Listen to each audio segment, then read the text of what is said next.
My name is Dr. Deborah Furr-Holden. I'm an epidemiologist. I've been working around the clock alongside a global network of public health and medical professionals, civic leaders, activists to prevent the spread of the coronavirus. Our efforts are unending, yet here we are. In the midst of the COVID-19 pandemic, which is disproportionately taking the lives of Black people, we are forced to confront the most enduring epidemic in America's existence: racism. Racism is a disease that infects every single one of us and has caused the loss of countless Black lives. Race was built as a social construct more than 400 years ago to justify the subjugation of an entire group of people. Racism was quickly institutionalized to allow a small minority to hold and maintain the majority of America's power and wealth.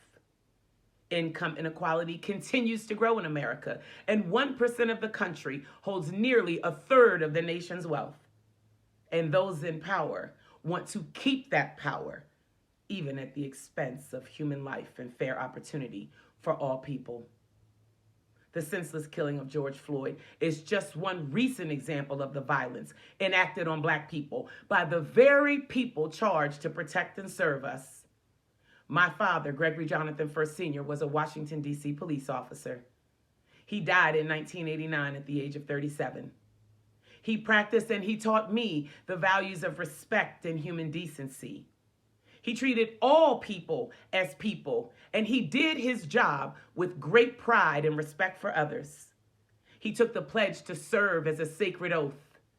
My father would be deeply saddened to see the slow progress in undoing racism in America. He would be outraged by the senseless brutality we continue to witness and deeply disappointed to know that fellow officers have stood by and watched one of their peers take the life of anyone. We sadly live in a world where there is a hierarchy on the value of human life, and all too often the police are operating within a system which, by design, places little to no value on Black lives and the lives of those who are seen as insignificant. This is not a blue problem. This is not a Black problem. This is a human justice problem. Injustice anywhere will only reinforce and give way to injustice everywhere. I live in Flint, Michigan. On Saturday, May 30th, the Flint community held protests. There were no arrests nor deaths, and many law enforcement officers stood with the Flint community. Officers across the nation, please stand with us instead of policing us from the sidelines.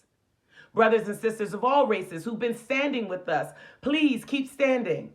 If you are uncertain on where to go, what to do, or who to do it with, be the credible messenger for equality and equity with those that you can. Speak the values of fairness and humanity to your children.